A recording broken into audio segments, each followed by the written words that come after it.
First Watch now. What you need to know from the Cochise County Sheriff's Office. Hosted by Cochise County Public Information Officers Carol Kappas and Grady Butler. First Watch on 92.3 KWCD. And it's brought to you by Sulphur Springs Valley Electric Cooperative, giving you an inside look into your sheriff's office. I'm Grady Butler, and with me is Carol Kappas, Public Information Officer with the Sheriff's Office, and Sheriff Mark Daniels. Good morning. Good morning, Cochise County. Hello, everyone. And Cochise County football continues tonight. It does. We'll be home with Buena. The Buena's hosting the Cienega Bobcats, and we'll have pregame at 6:30, kickoff at 7 o'clock. And they're going to do a little tribute tonight before the kickoff for 9/11. So Service to Fire, law enforcement is going to be out there. So if you didn't come out and support that, that's right before a kickoff at 7 o'clock. And this is Buena's first home game. Last year, Buena went 2-2, didn't make the playoffs because you had to have a 5-game minimum. They didn't have that. So and they've had a good season. I mean, last year they were doing well. This year, kicked off the season last weekend with a 41-0 win over up at Barry Goldwater High School, and so we'll see what happens tonight. Cienega Bobcats, usually a pretty good team. They got beat pretty bad last week, so they're coming off a loss. So should be a good game. I think Buena, my prediction early on this, Grady, Buena is going to be a powerhouse this year. I think Buena's done really well in preparing. Coach Thomas has got that team energized, so I think that momentum will continue tonight.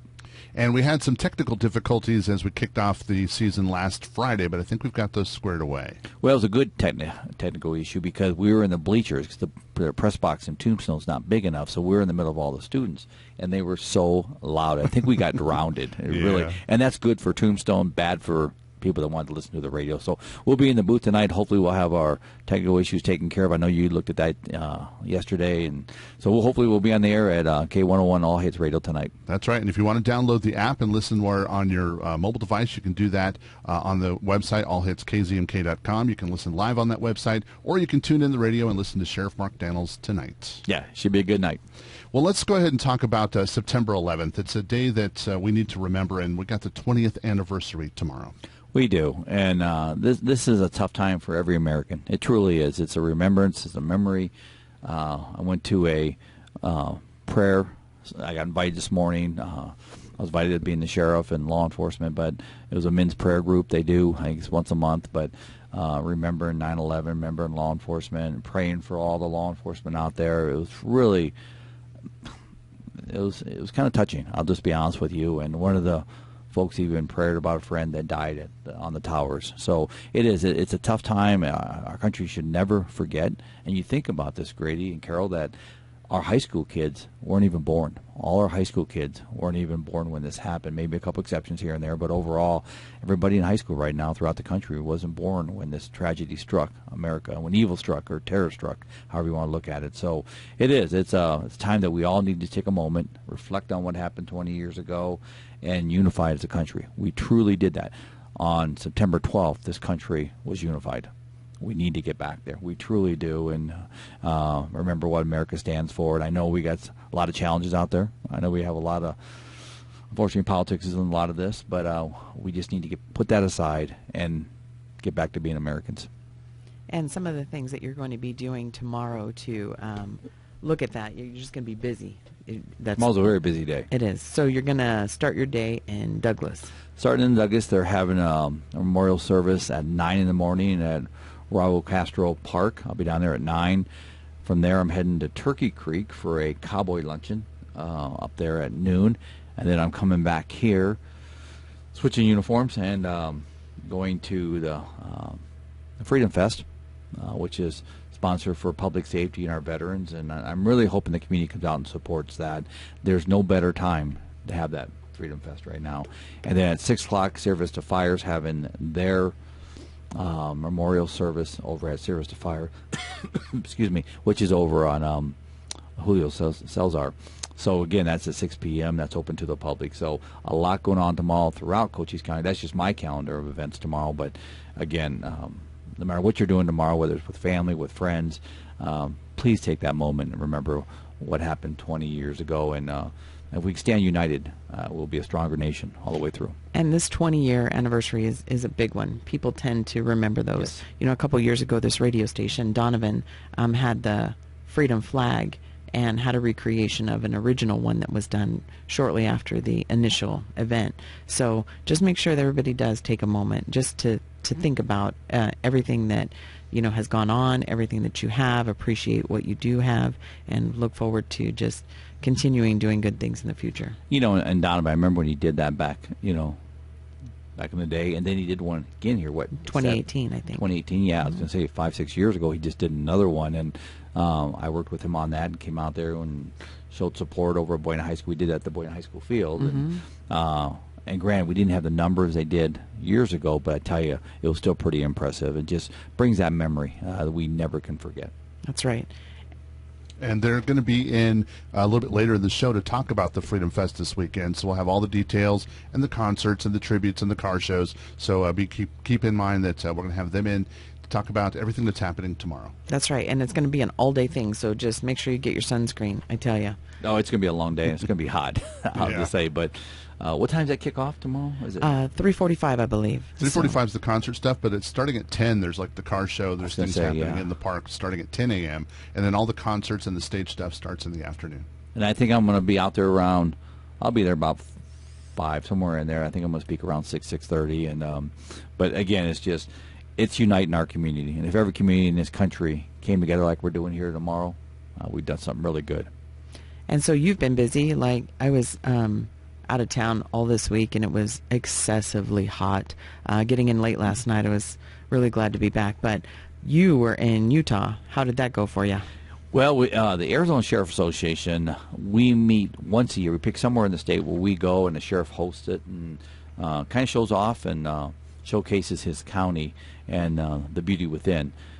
Navajo County Sheriff Dave Klaus and Apache County Sheriff Joe Dedman actually asked us to come up and join up in Monument Valley, which is right on the border of Utah, Arizona. I had never been there. We went up to Chinle up in Apache, but never up to the border there. So we went up there. We got there. We left last weekend, holiday weekend. We took off, and it's a long drive. 8 hours, 8.5 hours. Let me tell you, it's a long drive. Thanks, Kenny. Well, yeah. Kenny drove. My commander drove. Thank you, Kenny. But we got up there.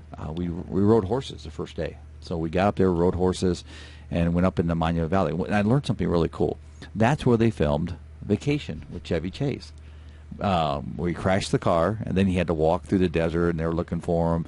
And we rode right in that area. It was really. They were telling me about it. I'm like. And I'm a big old 80s movie buff and 70s movie buff, and so I'm like, where was that at? And where they crashed the car? And so I was pretty impressive, but it's just really beautiful. You haven't been to Monument Valley. It's very, very pretty. And we got to meet the Navajo president at our meeting the next day, and we all took a photo with him, and he spoke to the sheriffs, and just a great meeting. We all came together, and there's only 15 sheriffs in Arizona. I think we had 11 of us there, which is that's good for sheriffs.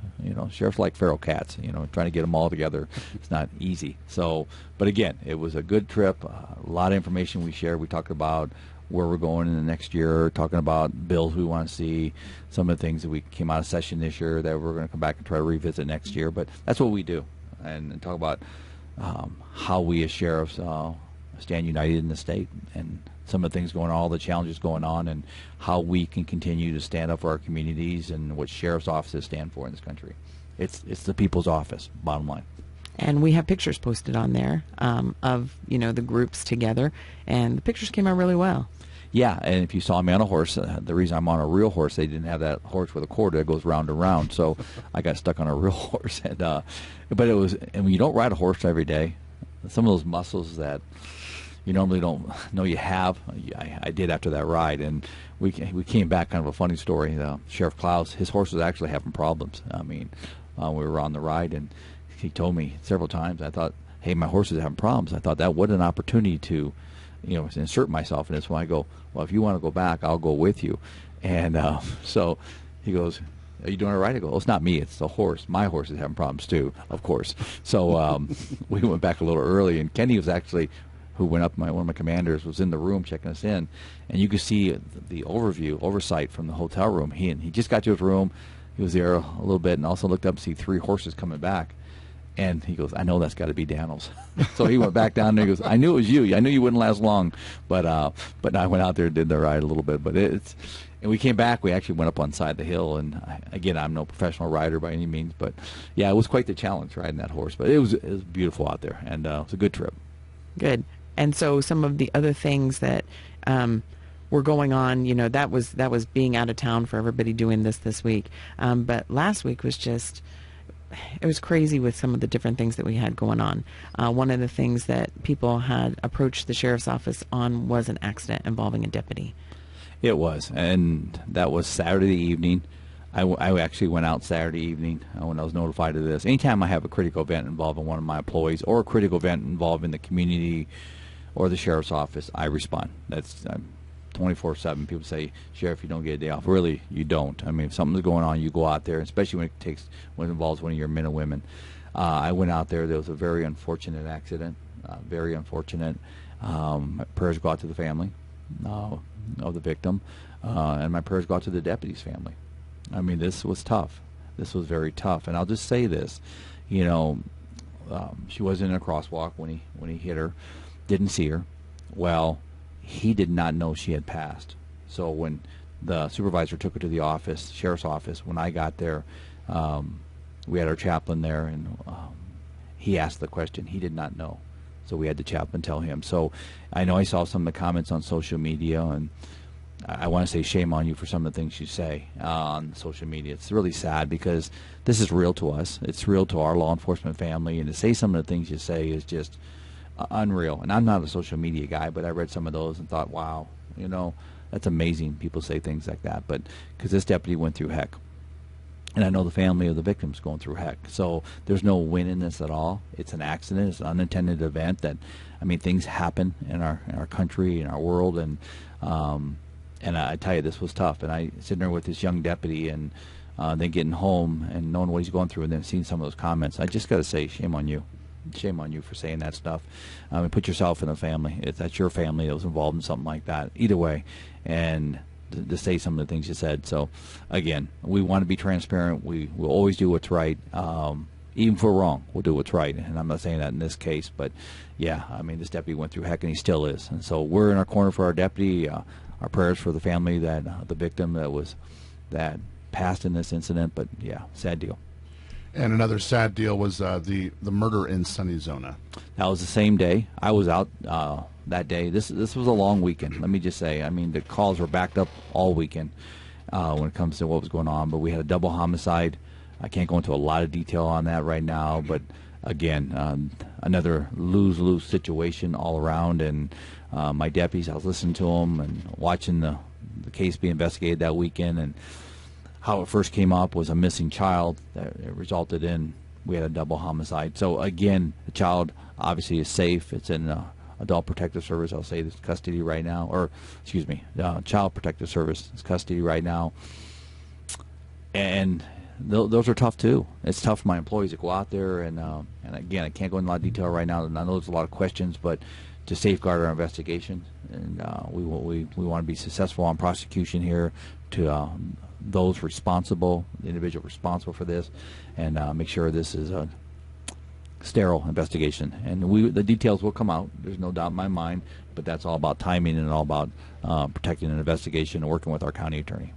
And you're talking about how hard everybody has been working and the different things that they've been doing. So we really encourage everyone to, you know, if you've had a good experience, let us know. If you've had a bad experience, let us know. We really want to get feedback from the community, and there's a lot of different ways that we're going to start working on that in the future. So some of the feedback that we've gotten were different appreciations. For example, Deputy Monroe, you told him how much you appreciated the fact that somebody called in. Well, we get them all the time, check welfares. He went out, did the check welfare, and then immediately called the family member. And we get these all the time where people will call us from out of state and they can't get a hold of a relative or a friend, and they worry about them. So they call us, and the deputy was very prompt, went out, made contact, called the reporting party back, the family member, I think it was his brother, and that's what we want. And it seems so simple. It seems like, well, Sheriff, that's what your deputies do. we appreciate what they do. I mean, he did not hesitate. He called the brother and said, hey, he's fine. He's going to be calling you on and on. That's what we want. And you brought comfort to somebody's day. You relieved an issue. I mean, if they pick up the phone to call you and discuss an issue, we need to take that serious. No matter what level it comes in at, we take that serious. And I met with a couple individuals yesterday very concerned about some issues, and there wasn't a lot I could do for them because it was out of my lane, if I can call it that way. But the bottom line is I explained what we do, and then I also explained to them this is where you need to go to get some answers. And I brought those stakeholders to the table, giving them inroads to fix the problem. So it's tough. I mean, because I know people want instant answers, but sometimes I don't have those instant answers. I just don't. But I promise you, and my team promises you, the fact that we will meet and do the best we can. And also, someone was very appreciative of our evidence custodian, Roy Clark.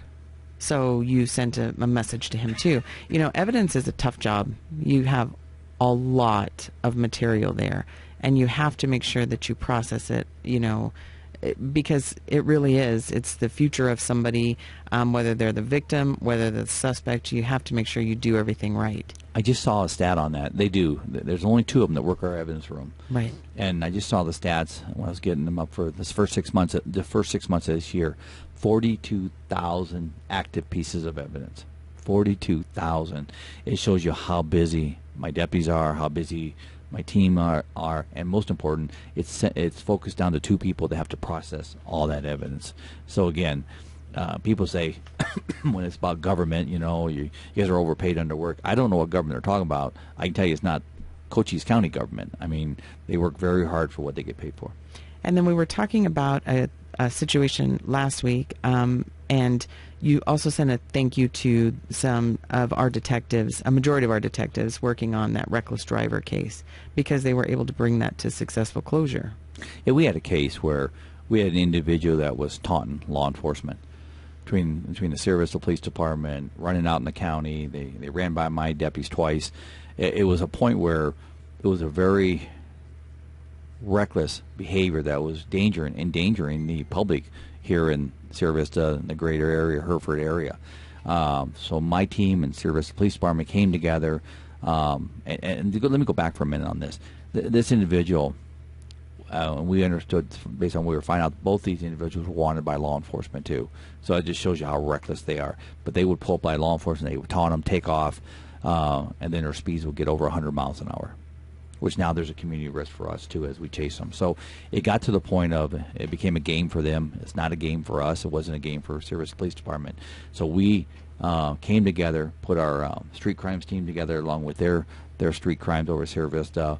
We ended up taking him down in Phoenix. He's still in jail right now. Mesa Police Department, DPS assisted. We took him down. Nobody got hurt. There's a really good, smart operational technique in taking him down and her. So, in fact, they just indicted him, I believe it was yesterday, too, from other charges. So, for the charges here. So, long story short is, yeah, I appreciate what the detectives did on that one. I appreciate the partnership we have with Sierra Vista Police Department, because we took 2 people that need to be addressed off the street that were going to hurt somebody or about to not kill somebody the way they were driving. So. Yesterday, you got to talk to the Texas Criminal Commission. Tell us about that. Yeah, I got invited to address sheriff out of Louisiana, and myself were asked to address the Texas Criminal Commission, and very impressive group. We did a Zoom call, and I spoke on the border on behalf of national sheriffs. Sheriff Chapon out of Louisiana spoke on police reform. So we both did presentations, but it was a very good group to speak to, and they had good questions. But you can tell they're very engaged in their state, just like ours are, very engaged, but they wanted the information, and I learned something too. Every time I speak to these groups, I always learn something, but yeah, I was pretty impressed. And actually, Danny Garcia is on that commission. If you remember Danny Garcia, he was the assistant chief of Dallas Police Department, and then became the police chief in Phoenix. So he was actually, he's appointed to that commission, so he was there too, and hadn't seen him in a long time. But yeah, it was just a nice presentation. Thing is, we're 2 hours different than Dallas.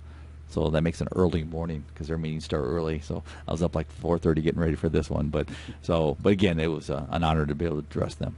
And so addressing people nationwide, you also do a lot of discussions in the state and then specifically locally. So some of the partners with the Sheriff's Office, maybe people don't really think about that too much, but just shout out to Canyon Vista Medical Center because they have invited you to be part of the Sheriff's Office to be part of the advisory board or meetings so that they can discuss different things going on. They do, and we meet quarterly with them. My leadership team, Service, Police Department, Fire, we meet with their leadership. We talk about different aspects of policing that also we blend with the hospital.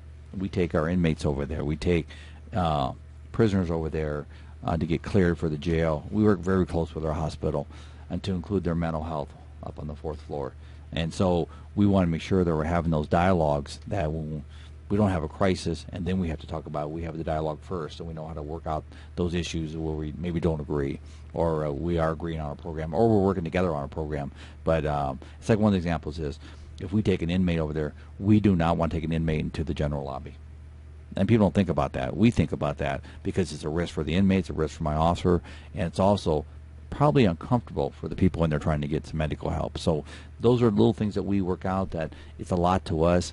That most people don't think about. So we have special doors that we can go into and keep the people out of sight. And another group you're working with today, specifically Southwest Gas. Yes, Southwest Gas, which is their employees. And a big shout out to the men and women of Southwest Gas.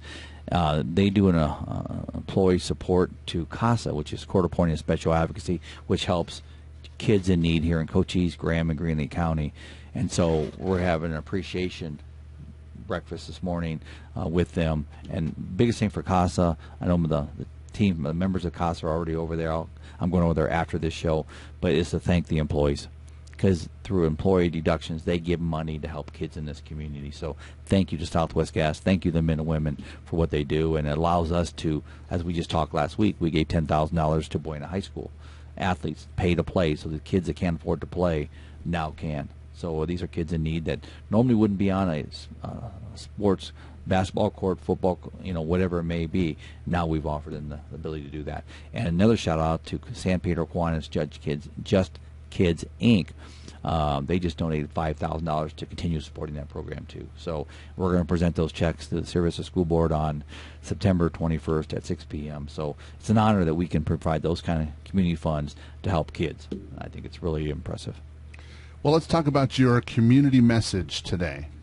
That's on the heels of 9/11, and that is this, that, we talked about that, almost 3,000 Americans perished at the hands of evil that day, police, fire, military, and what's happened over the last 20 years since, with what's going on in Afghanistan and other countries. And so when you see military or somebody served in the military, public safety, law enforcement, fire, EMS, say thank you. That's my community message. Say thank you to them. This is a tough weekend for all Americans, but especially tough for those that knew a brother or sister or wear the same uniform. And we consider them brothers and sisters in our profession or somebody serving our country. Let's unite, folks, but say thank you to them. Well, Sheriff Mark Daniels, we thank you for coming and talking to us today. Grady, thank you. Carol, thank you. And hopefully I'll hear you tonight you'll be tuning in for Cochise County High School football, 6:30 kickoff. And that's on 100.9 FM, K101. And Carol, who do we have coming in next? We have the Warrior Healing Center. They're going to talk to you about the concert that they have this weekend. And really quickly, we put on our social media whenever we have these radio shows on Friday. So we try to front load that so people know. And so thank you, Debbie Marie, as just one of the many people who said that you would be listening and wanted to know what time it was because I forgot to put that. So she got that right away, and we were able to put that on there. So thanks to our listeners, we're able to do a better job. Thank you, Debbie. It's First Watch on KWCD Country, and it's brought to you by Sulphur Springs Valley Electric Cooperative. It's First Watch Now. Hosted by Public Information Officer Carol Kappas and Grady Butler. On 92.3 KWCD. And it's brought to you by Sulphur Springs Valley Electric Cooperative, giving you an inside look into your Sheriff's Office. I'm Grady Butler, and with me is Carol Kappas, Public Information Officer with the Sheriff's Office, and our next guest. Welcome back, Cochise County, and if you're driving to work right now, please be safe out there. We have Brandon Martin from the Warrior Healing Center. Thank you so much for coming. Good morning, Grady. Good morning, Carol. It's good to be here. Well, first, let's talk about the Warrior Healing Center. What do you guys do? The Warrior Healing Center is a space, it's about 16,000 square foot building, and they house 55 different organizations that help veterans and their families right here in Cochise County. They don't charge them rent, they don't charge them utilities, they don't charge them anything. They have a one central location, a one-stop shop, whether it's service dog training or graceful passages, or you just need space to come in and use a computer. They have so many different options to help veterans and their families out there through whatever they may experience. And what's great about the Warrior Healing Center is they don't operate like the VA. If you go to the VA or some government-run program, while it may be good intention, you have to fill out paperwork and wait until you're processed through the system. When you walk into the Warrior Healing Center, from minute one, you have people trying to help you. If you need a place to stay, they get you into a temporary living facility like a hotel or something like that, and they make sure that you're taken care of as a veteran. And how can they get a hold of those resources? Where are you guys at? What's a phone number or website? Yeah, you can go to warriorhealingcenter.com. You can also go down to the actual physical location at Paseo San Luis, right there behind the Dodge dealership. But go down there and see what's available. They have 55 different organizations that help veterans and their families. Make sure you get familiar with those resources and know what available options you have. And so one of the things that you want to do to give back to the community is you guys have organized a Freedom Fest concert. We do. As everyone's probably well aware by now, tomorrow is the 20th anniversary since we were attacked on September 11th, 2001. So we organized this Freedom Fest to pay tribute to all those lives lost that day, all the first responders, all the law enforcement, and all the veterans who have served post 9/11 and continue to serve to keep us free and safe. And we just want to say thank you to that. So if you're a first responder out there, if you're a firefighter or law enforcement, and you know those brave souls that ran into that building that day and breathed in the asbestos and the mercury and the concrete dust and are still experiencing hardship since then, or if you're serving today and you're a firefighter and you're like, maybe I'm going to develop cancer, because so many firefighters develop cancer after they leave the job, or a law enforcement officer, when you kiss your spouse goodbye and you go out for your shift that day and you're on duty and on patrol, what's going to happen? Am I going to be home? We just want to say thank you for keeping us safe. Thank you for serving our community. And to all those veterans out there that have put their lives on the line to make sure that we're a free, safe nation, thank you. And so who is going to be participating in the concert? Tell us a little bit about who they're going to see when they go. Well, we have a great lineup. It's being headlined by Don McLean, and he's going to be performing at about 8 o'clock. And then he has special guests, the Gatlin Brothers, Keith Anderson, and Trey Taylor. And so before that, the concert is going to be kicking off more in the afternoon, but you guys have a full day of it. It's going to be a great day just to be an American and be free. The music will start at about 4 p.m., but before that, we're going to have a car show in the morning. We're going to have a cornhole tournament. The events start at 10 a.m. and don't end until 10 p.m. So please go on Facebook, check out the 9/11 Freedom Fest. Go to CochesFreedomFest.com, see what activities we have. You can buy your tickets there, CochesFreedomFest.com. Right now we have promo codes Val and Grady. Val and Grady are competing right now to see whose promo code gets used more. But go there, get your tickets, save 25%, and join us tomorrow and pay tribute to those heroes. And how much are the tickets? Tickets are normally $40, but with the promo code you get a 25% discount. So make sure you go there and use that. There's a limited number of tickets that are set up for those promo codes. So make sure you go and take advantage of that before they run out. Is there going to be food and drink available there? We're going to have food vendors, a variety of foods. We're going to have drinks available. We're going to have everything, I think, water, different juices, and also beer and wine. So make sure that you go out and enjoy the day. It's going to be a fun-packed day of events, and just join the community and being free and safe. And this all happens at Veterans Memorial Park, and it starts tomorrow around 10 o'clock. And did we mention the car show yet? Yeah, so we're going to have a great car show. Go down, enjoy that. We have some very interesting cars. I think we have people coming as far away as from New Mexico, but we're also going to have a cornhole tournament. So if you think you can throw that bag and beat some of your friends, join in. We're going to have prizes. They're cash prizes for the cornhole tournament. I think the first prize is like $300 or something like that. So get out there, go to CochesFreedomFest.com, look up on Facebook 9/11 Freedom Fest, and make sure that you participate. So give us the artists that are going to be doing the concerts one more time, and then tell us where to get those tickets. We're being headlined by Don McLean and special guest the Gatlin Brothers, Keith Anderson, and Trey Taylor. You can go to CochysFreedomFest.com, get your tickets, enter promo code Grady or Val, and get 25% off, and we'd like to see you there. All right, it all happens tomorrow, and we thank you for coming and talking to us today, Brandon. Thanks, Grady, and thanks, Carol. It's First Watch, and who do we have coming in next? So we have Miss Tammy from Sierra Vista Animal Care and Control. It's First Watch on KWCD Country, and it's brought to you by Sulphur Springs Valley Electric Cooperative. It's First Watch now. Hosted by Public Information Officer Carol Kappas and Grady Butler. On 92.3 KWCD. And it's brought to you by Sulphur Springs Valley Electric Cooperative, giving you an inside look into your sheriff's office. I'm Grady Butler, and with me is Carol Kappas, Public Information Officer with the Sheriff's Office, and our next guest. Welcome back, Cochise County. We have Tammy Goldberry. Had to get that right. From Sierra Vista Animal Care and Control. Yes. Hey, Thank guys. you. Thanks so much for being here today. Thank you so much for having me. I'm super excited to come tell you about what's going on at the shelter. We're having a Rambo's rummage sale. Most of everybody knows Rambo is our shelter dog. Come by, say hi to him. It's going to be tomorrow from noon to 4. So after all the yard sales are over and you're tired, go grab lunch and then come see us because we have some really amazing deals on some pet supplies. So that'll be at the shelter from noon to 4 tomorrow. We are still running our Dog Days of Summer adoption specials, which is $50 to adopt. That includes spay, neuter, microchip, rabies shot, fecal exam, vet exam, and a 1-year city license. Our cat room is still closed right now. We have a kitty cold going around, so we're trying to heal from that. They're all doing really well and missing all of their cuddlers and people coming in and visit, but we need to get them healthy before they can be adopted. So, and we're always looking for those cans. So come down, see some dogs, drop off some of your aluminum cans, and let's build a mountain.